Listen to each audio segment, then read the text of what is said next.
All right, so are you ready to ditch the textbooks and dive into something completely different? I'm ready. Okay, good.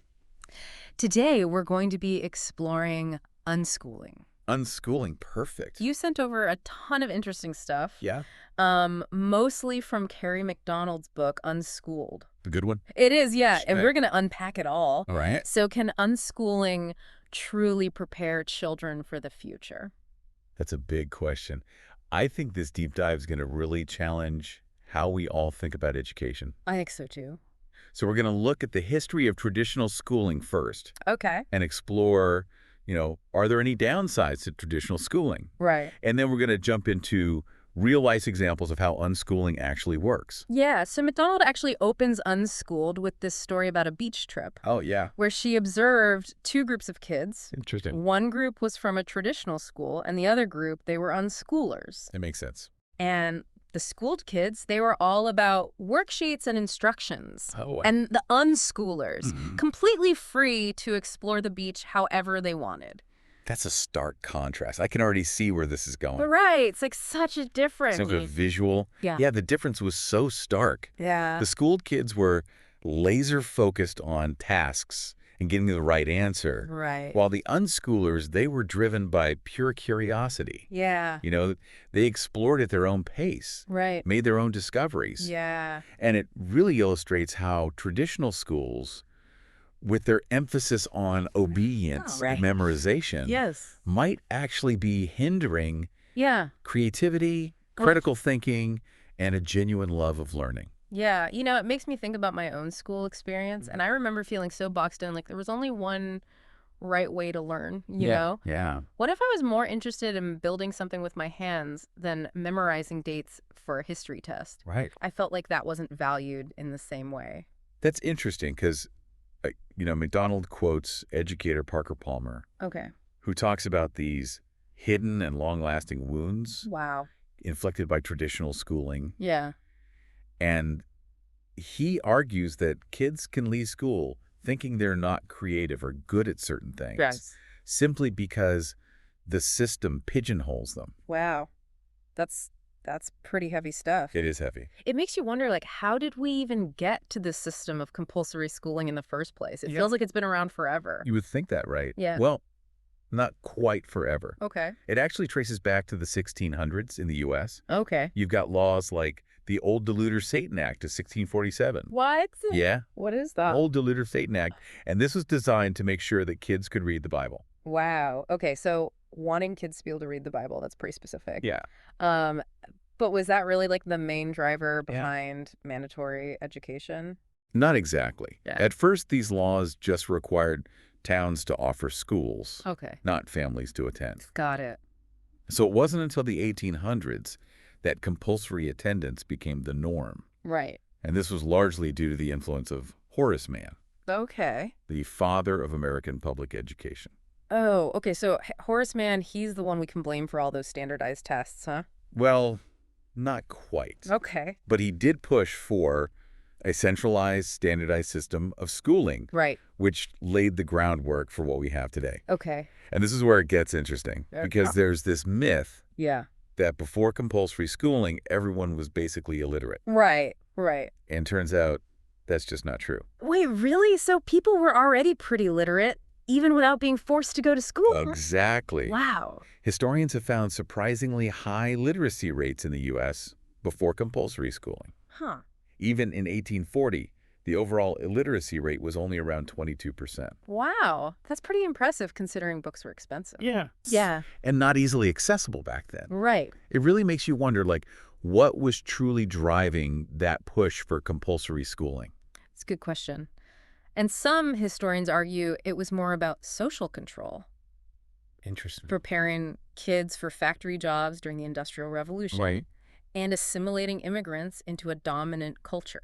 Oh, wow. It wasn't just about making sure everyone could read. Okay, that's fascinating, especially in the context of what we're talking about today. Yeah. This idea of control versus freedom in education really seems to be a recurring theme. Absolutely, yeah. So how does unschooling fit into all of this? It feels like a complete rejection of that traditional model. In many ways it is. I mean, the seeds were planted much earlier, Okay, but the modern unschooling movement really took off in the 20th century. got it. So think about figures like Thomas Edison, Okay, who had a terrible time in school and ended up being homeschooled by his mother. right. And then you have educators like John Holt. Who became like a fierce critic of forced schooling. Yeah. And of course, alternative schools like Sudbury Valley, Okay. founded in the 1960s, Yeah. which embrace self-directed democratic education, Right. very much in line with unschooling principles. It's funny you mentioned Edison because, like, he's considered a genius, Right. yet he couldn't thrive in a traditional school environment. Exactly. It says a lot, right? Yeah, it really challenges those assumptions. Yeah. And then you have the Sudbury Valley model, which has been around for decades, Right. showing that there are other ways to do education. Okay, so let's get into, like, the nitty-gritty here. What does unschooling actually look like in practice? Okay.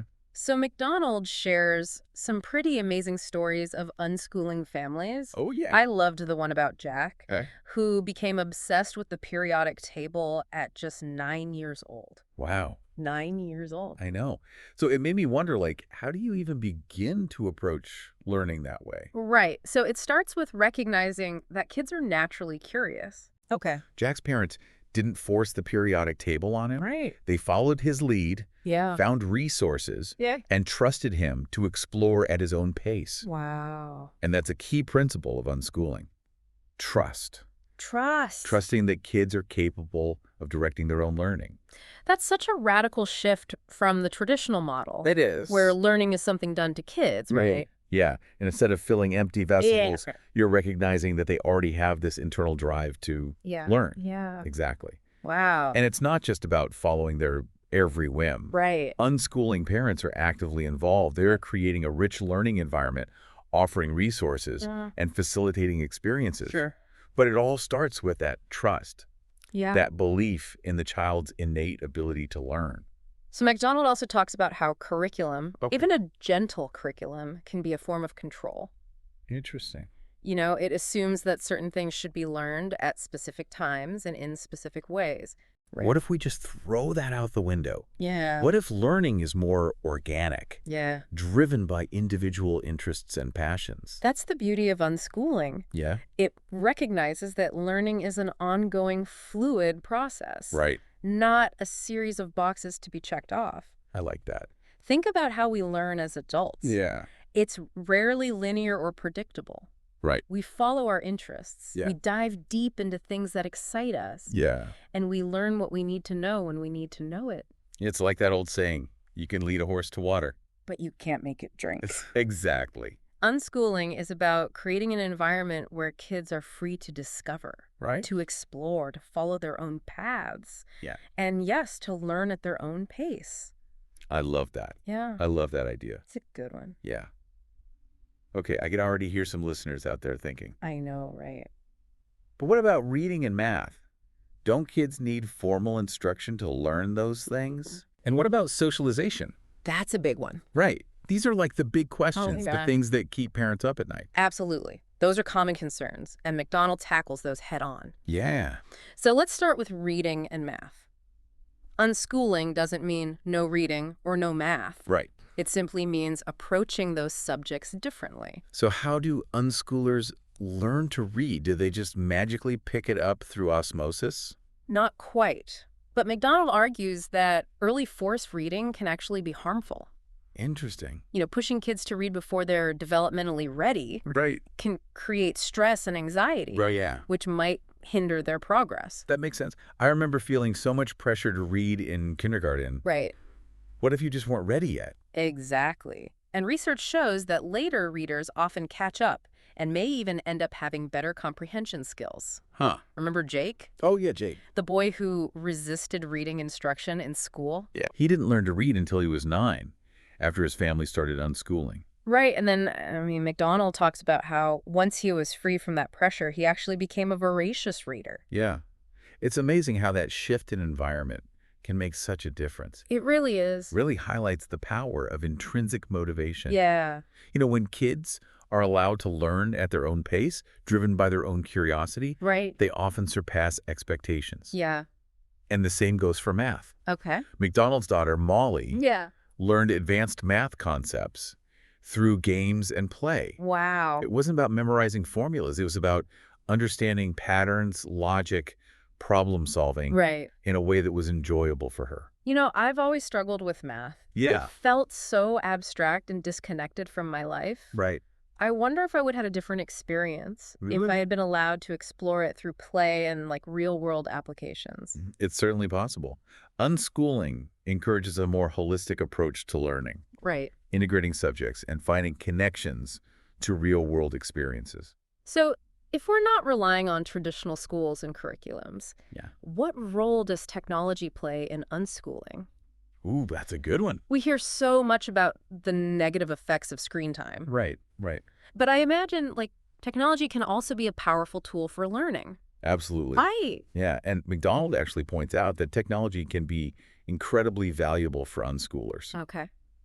Think back to those skateboarders that she mentioned. Right. They were using videotapes to learn tricks and techniques, back in the 80s. Yeah. Essentially, they were teaching themselves with the resources they had available. Right, right, right. Imagine the possibilities now with the internet. Yeah, it's There's a incredible. wealth of information at our fingertips. Khan Academy videos, online courses, interactive platforms, you name it. Yeah. And it's not just about consuming information. It's about connecting with others, collaborating on projects, and creating. It's like having a world of knowledge and expertise. Right at your disposal. Yeah, exactly. You got it. McDonald talks about Sugata Mitra's hole-in-the-wall experiment, where he put computers in slums in India. Wow. Kids with no prior experience told themselves how to use the computers Wow. and even learned advanced concepts just by having access Right. and the freedom to explore. It's incredible. It really speaks to that innate drive to learn that we were just talking about. Yeah. And it makes you think about how we can leverage technology to empower learners of all ages. Absolutely. Yeah. And then you have platforms like PDPU and MOOCs, Okay. which are making education more accessible and learner-driven. Right. Technology can really level the playing field, Yeah. allowing kids to choose their instructors, their learning styles, and their pace based on their interests and preferences. Yeah. That feels like a huge shift from the traditional model where everyone's expected to learn the same things in the same way at the same time. It is. It's a fundamental shift. And while there are legitimate concerns about screen time and the potential for distraction, Sure. technology can also be a powerful tool for connecting, creating, and exploring in a way that aligns with unschooling principles. Okay, let's tackle the big one, socialization. Big one. All right. Don't unschoolers miss out on those crucial social interactions that happen in school? It's a worry a lot of parents have. Right. But McDonald challenges the notion that school is the ideal setting for socialization. Interesting. Think about it. In school, you're stuck with the same age group day in and day out Yeah. in a highly structured environment Right. with limited opportunities for genuine connection. It's kind of like a social bubble. Exactly. Yeah. Yeah. And it can actually be detrimental, especially for kids who don't fit the mold. Right.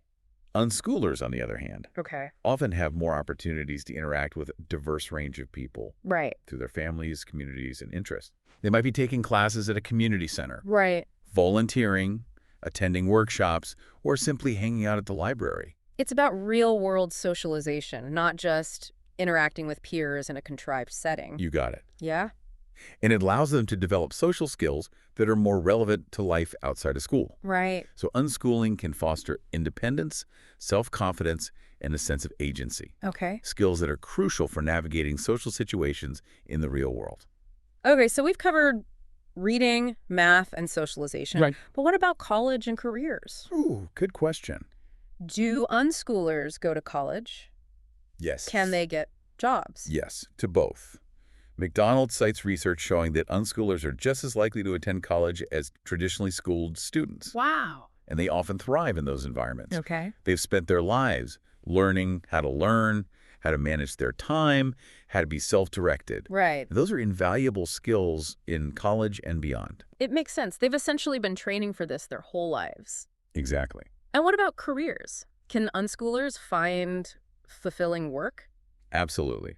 McDonald found that unschoolers are successful in a wide range of fields. Okay. They become entrepreneurs, artists, writers, scientists, you name it. Wow. Their experiences with problem solving, creativity, and self-motivation actually give them an advantage in many careers. I can see that. They're not afraid to think outside the box, to Right. take initiative, to forge their own paths. Exactly. And while some jobs require specific credentials, Right. the world of work is changing so rapidly Yeah, that the skills of the future might not even exist yet. that's true. What will be most valuable are adaptability, creativity, critical thinking, and collaboration, Right.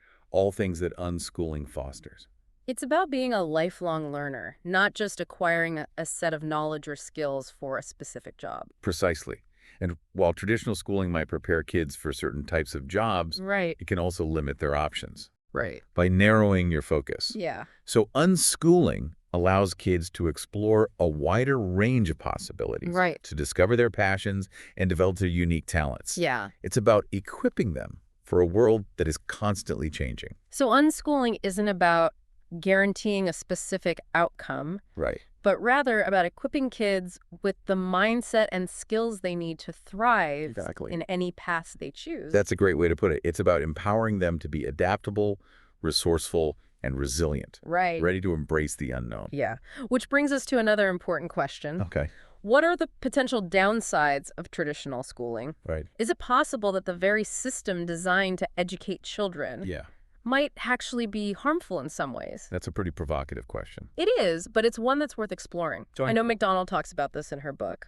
What are some of the potential harms that she highlights? So one major concern is the impact on mental health. The pressure to conform, to achieve, to perform Right. can create a lot of stress and anxiety for kids, Yeah. especially those who learn differently or just don't fit the mold. It's interesting because we often hear about, rising rates of anxiety and depression among kids and teens. Yeah. And I wonder how much of that can be attributed to the pressures of the school system. That's a good point. Macdonald cites research linking schooling to an increase in mental health issues among young people. Okay. Kids are spending more and more time in structured environments Yeah. with less time for free play and exploration. Right. And they're constantly being evaluated and compared to others. Right. And it's not just about the academic pressure, right? Yeah. It's also about the social dynamics, the bullying, the cliques, Right. the pressure to fit in. Yeah, It can be a really tough environment, especially for kids who are already struggling. absolutely. Yeah. And all of this can have a detrimental effect on their mental health and well-being. It can also stifle their natural curiosity and love of learning. Of course. If learning becomes all about grades and tests Yeah. and external validation, Right. it loses its intrinsic joy. It becomes a chore instead of an adventure. Exactly. And that's really sad because I think we all have that innate desire to learn and explore. Yeah, But somewhere along the way, for many of us, that gets squashed out. that's one of the things unschooling tries to address. Yeah. It's about creating a learning environment that's safe, supportive, and non-judgmental. Right. A place where kids can explore their interests at their own pace Yeah. without the pressure to perform. That feels like a breath of fresh air. It is. A reminder that learning can and should be joyful. Exactly. And it's not just about unschooling. Right. It's about recognizing that every child is unique, that there is no one-size-fits-all approach to education, Yeah. and that the most important thing is to nurture their love of learning, their curiosity, and their individuality. Those are wise words that all parents can take to heart. Yeah. Creating a home environment where kids feel loved and supported, Right. where they're free to be themselves, Right. and where learning is seen as an adventure, Right. not an obligation, Yeah. is so crucial. It's fascinating how this whole deep dive has made me question my own assumptions about education. Yeah, for sure. We've been talking about the potential downsides of traditional schooling and exploring this whole idea of unschooling. Right. But it all comes back to that fundamental question. Yeah. What do we truly value in education? It's the question every society grapples with. Yeah. Right. Yeah. Is it about standardized test scores, Okay. obedience, Yeah. and preparing kids for a specific career path? Right. Or is it about nurturing curiosity, creativity, critical thinking, and a lifelong love of learning? Those are two very different visions. They are. And I think the beauty of exploring unschooling is that it forces us to confront those questions and to consider possibilities beyond the traditional system. For sure. It's not about saying everyone should unschool, Right. but rather about opening up our minds to different ways of learning and being. Absolutely, yeah. It's about recognizing that one size does not fit all. Right. Each child is unique Yeah. with their own passions, interests, and learning styles. Totally. And the more we can honor that individuality, the more we can create environments where they can truly thrive. So if we embrace that idea, Yeah. if we shift our focus from standardization to individualization, Right. what does an unschooled future look like? Good question. Is it even possible to move beyond the current system? Well, Macdonald offers some really intriguing possibilities. Okay. She talks about libraries Okay. as being like unschooling spaces in many ways. Interesting. They offer free access to resources, Yeah. diverse programming, and a focus on self-directed learning. I love that. Yeah. It's a whole new way of looking at libraries. Not just like repositories of books, but community hubs for learning and exploration. Exactly. I spent so much of my childhood in libraries, Me too. and I can definitely see how they foster that sense of wonder and self-discovery. 100%. Yeah, and Macdonald also talks about the potential of homeschool co-ops, Right. online resources, Yeah. apprenticeships, Okay. and even community centers as kind of building blocks of an unschooled society. It's about moving away from that industrial model of education, Right. where everyone is on the same assembly line, Right. and embracing a more personalized, Yeah. decentralized approach. Exactly. It feels like a shift from conformity to creativity, Yeah. from standardization to individualization. Absolutely. But I imagine there are also challenges. Of course. How do we ensure that all kids have access to these resources and opportunities, Right. regardless of their background or Yeah. socioeconomic status? That's a crucial question, and one that any movement toward an unschooled future needs to address. Yeah. Equity and access are paramount. Yeah. We need to make sure that resources and support are available to all families, Right. not just those with privilege and means. It's about leveling the playing field, Absolutely. creating a truly inclusive system Yeah, where every child has the opportunity to reach their full potential. exactly. And I think that's where community becomes so important. Okay. Unschooling thrives within networks of support, Yeah. families connecting with each other, Right. sharing resources, and creating learning opportunities. It's about coming together to support each other's journeys, Yeah, recognizing that we're all in this together. absolutely. We're not just raising our own children, we're raising the next generation. And that sense of shared responsibility is really at the heart of what unschooling is all about. Yeah. It's about moving beyond the individual Mm-hmm. and embracing the collective, recognizing that we all have a role to play in creating a world where all children can thrive. This deep dive into unschooling has been truly eye-opening. It has. We've explored the history of compulsory schooling, the potential downsides of traditional education, Right? and the principles and practices of unschooling. Yeah. We've looked at real-life examples of unschooling families Yeah. and considered what an unschooled future might hold. Yeah. It's been challenging, thought-provoking, Absolutely. and ultimately, I think, really hopeful. It's been a journey of discovery, It has. and I hope it sparked some curiosity Yeah. and new perspectives for our listeners. Yeah. Unschooling may not be the right fit for every family, Right. but the ideas behind it, trust, freedom, self-directed learning, Yeah. and the power of community Yeah. are valuable for anyone navigating the world of education. If this deep dive has resonated with you, Yeah. if it's raised questions or sparked a desire to learn more, Yeah. I encourage you to keep exploring. Talk to other families who are unschooling, Yeah. research different approaches, Mm-hmm. and most importantly, trust your own instincts as a parent.